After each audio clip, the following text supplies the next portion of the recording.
Hello, I'm Donna. And I'm Kristen. And this is the Katie Show.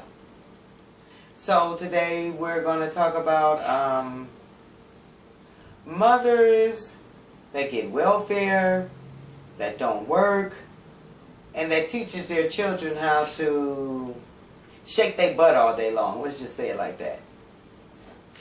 That's a good idea. Yeah, we'll say it like that. So, the only thing I want to know is, do you get joy out of letting young men, old men, men period, watch your babies shake their butts? Is that,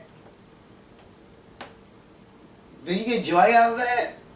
Wonder if somebody did something to your baby, what would you do then?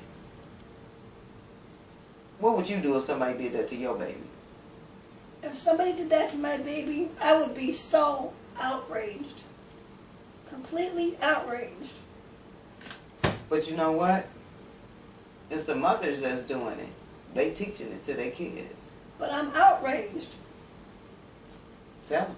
I am outraged with these mothers that are teaching their children to do the hoochie coochie for the camera, twerking away when they are only 4 or 5 years old.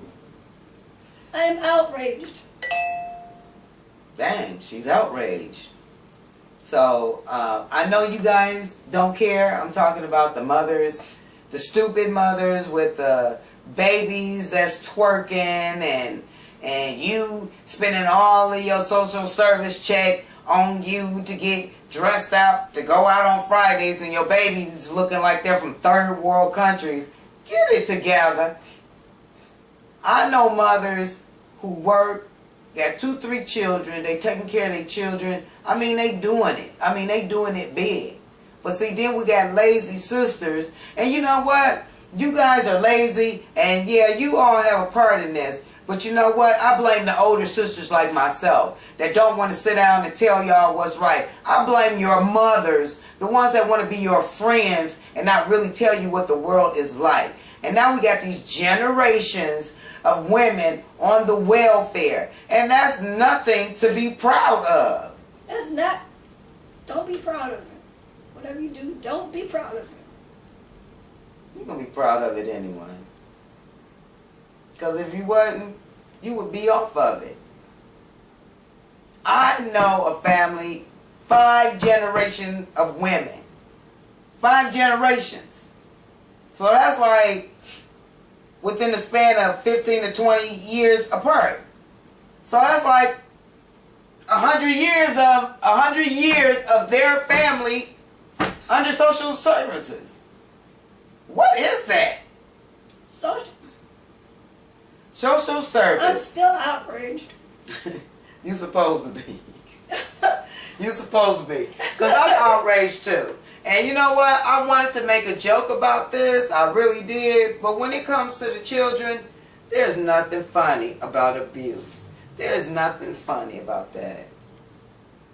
Because I work with children. I have worked with children for many years. And I don't understand how some parents can not do what they want to do. I just don't understand it. I've worked with them for a long time. They should be in school, not twerking. That's true. That's true. So, I'm going to say this. I have 4 children. And when my children were with me, it was like, no, you don't do what you want to do. You do what I tell you to do. The age that, and coming up in the age that when I was a little children was, well, they were seen but not heard.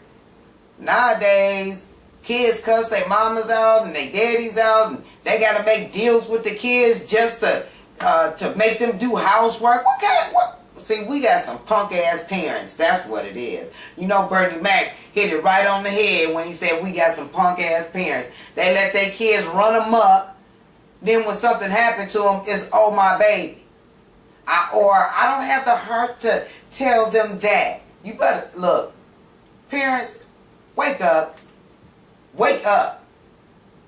Just like your children, my children, anybody else's children. We all need to be led. Even as adults, we all need to be led. So you need to lead your children. You need to lead your children. Because a fool will follow a fool all day long. So, on that note, we'll say, parents, get your act together. So, let's see, what else can we talk about?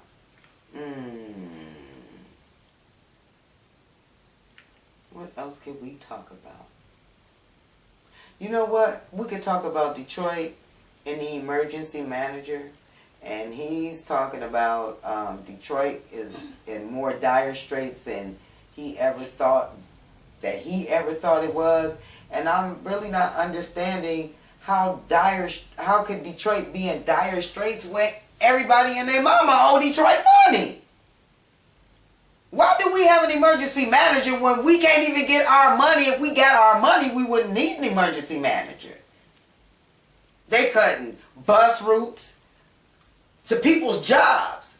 Once they cut them bus routes out, they can't even get to work. So there go another family that's about to be on the welfare because Dave Bing with his dirty bald head, tennis ball head. He don't want to do nothing. This is the laziest mayor I've ever met in my life. Oh my goodness, what is wrong with this man? Oh. And don't get me started about the idiot mayor. Cutting the film incentive? What is wrong with you? The governor. Governor Snyder. That's what I meant to say. Right. It was, you know what, this city was coming back to life with that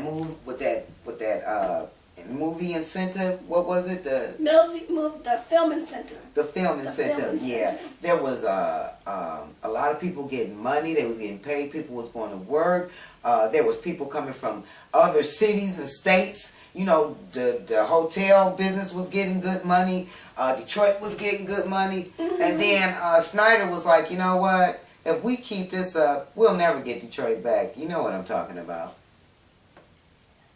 Because we used to be actresses and extras. No, I am an actor. And I am an actress. And I'm a published actress. And I'm a published model.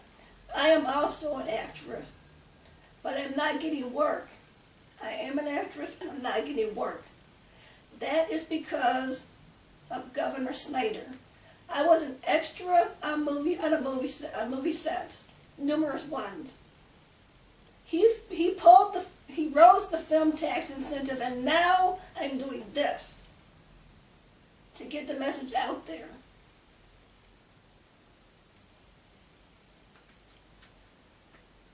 Okay, people, let's see. What else are we going to talk about? Oh, yeah, speaking of the mayor, they got a few people running for mayor. Some lady named Crittenden. Oh, yeah. Some guy that go to my church. And he talking about, you got to be there for your people. I don't know you. You a member of my church, and I ain't never seen you before in my life until you stood up and said, vote for me. Boy, bye. For real. So, boo to you. Now, they got another person out. I can't remember her name. I talked about her on my YouTube.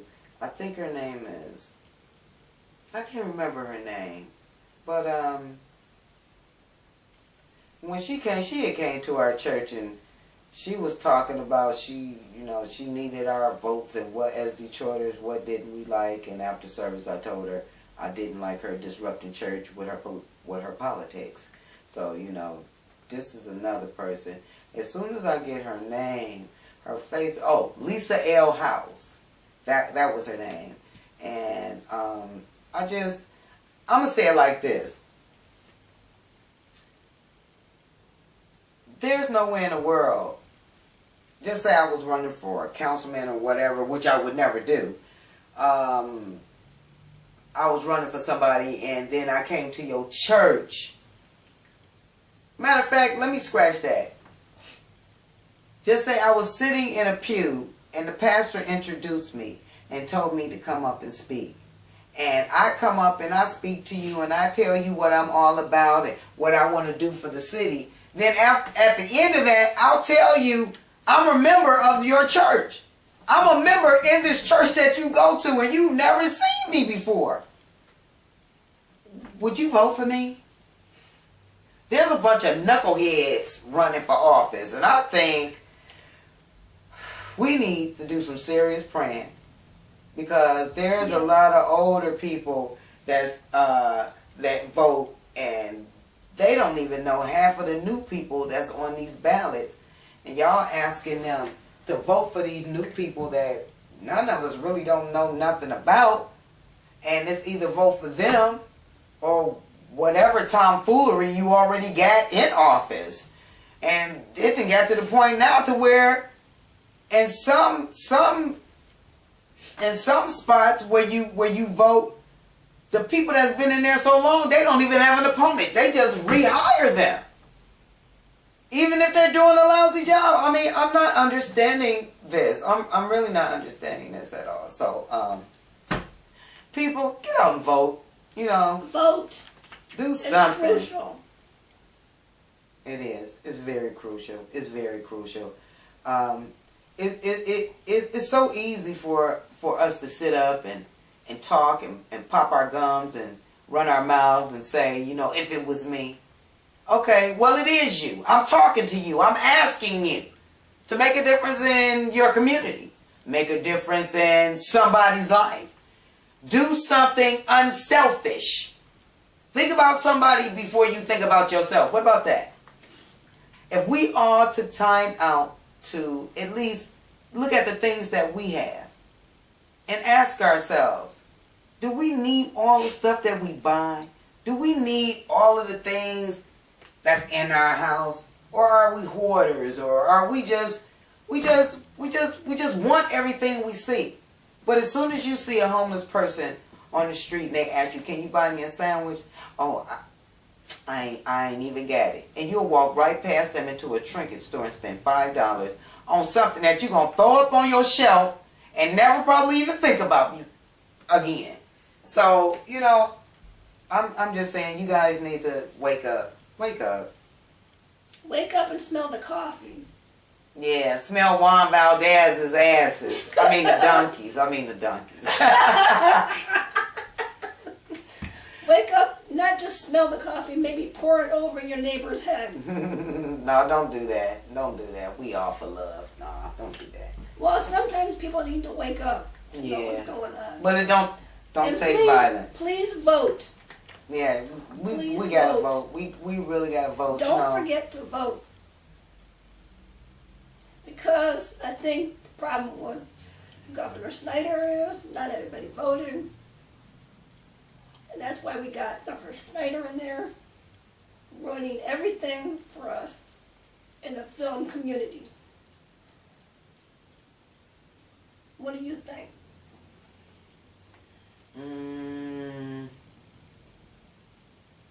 I think everybody needs to start looking out for one another. That's what I think. I think that, you know, people feel like as long as it don't touch me, I'm good. Okay, you can say that, and it's on the next block, but you good. But then it's down the street from you, and you're still good. And it's right next door to you, you're still good. Then all of a sudden, it hits you. It's in your house. You're not good anymore. So, like I always say, it takes a village to raise a child, and it takes a village to keep the village clean. You know, people want to separate us off Southwest Detroit, East Detroit, Northwest, whatever. We're Detroit. Detroit is Detroit. And we need to come together. I mean, there's little communities within the community of Detroit itself, like Palmer Woods, Brightmoor area. These places are the places that Dave Bing was supposed to have been doing the revitalization, and he didn't even do that. And I'm trying to understand, where did all that money go for revitalization for Palmer Woods and Brightmoor, because Brightmoor don't look like it's been revitalized. So, I just want to ask Mayor Bing, What are you doing with the money? You got a business, and your business is not good by no means. So are you taking city money? I'm asking a question. Are you taking city money and putting it into your deadbeat business? I wish you would reply if you ever, get a chance to hear this. Very good question. I wish you would reply. So, Or what about the subject of people calling Royal Oak and all those other suburbs Detroit? thank you so much. Thank you. If somebody's filming something in Royal Oak and saying it's filmed in Detroit, it's not being filmed in Detroit. It's filmed in Royal Oak, right? Yeah, I worked with a crew one time some years back, and we were in Royal Oak, and I seen a certificate on the wall where it says Detroit named them best shop of the year, and I'm like, how can Detroit name you best shop of the year when you're not even in Detroit? Now, I said that to say this. Quit using Detroit to get your business up. Half of the people in Detroit don't even know where you are. Because a lot of people in Detroit ain't never even been downtown Detroit, if you really want to know the truth about it. And that's sad. That's sad. Oh, I got a restaurant that's right by me. I live in Farmington Hills. Okay? Yes, it's a suburb of Detroit. There's a restaurant right around the corner from me, a Chinese restaurant. You walk in there and it says, one of Detroit's finest Zagat member restaurants. I'm like, wait a minute, this is Farmington Hills. Why do they call it Detroit's finest from the Zagat guide? Yeah, I want to know, how can you stop these city outskirts from using Detroit as their base to get business when, like I said, half the people in Detroit don't even know where you are, for one. And two, you're saying Detroit's okay. Well, if you're saying that Detroit, saying that you're the best at this, that, and the other, okay, where's Detroit's revenue? If you're using Detroit, where's Detroit's revenue? All of these places on the outskirts, they say, well, this is Detroit this, and this is Detroit that, and we're doing Detroit, and unlock Detroit, blah, blah, blah, and this. But you're not even nowhere in Detroit, so what is that? I'm just asking the question. I just want to know. I just want to know. I just want to know, why are you doing that? I want to know, why did Bing say he was going to revitalize places, and from what I see, he didn't revitalize them. I want to know why people are so ornery and mean and don't want to help their fellow men. I just want to know. So, can you tell me why? So, that'll be this edition of Why, and we'll see you another time.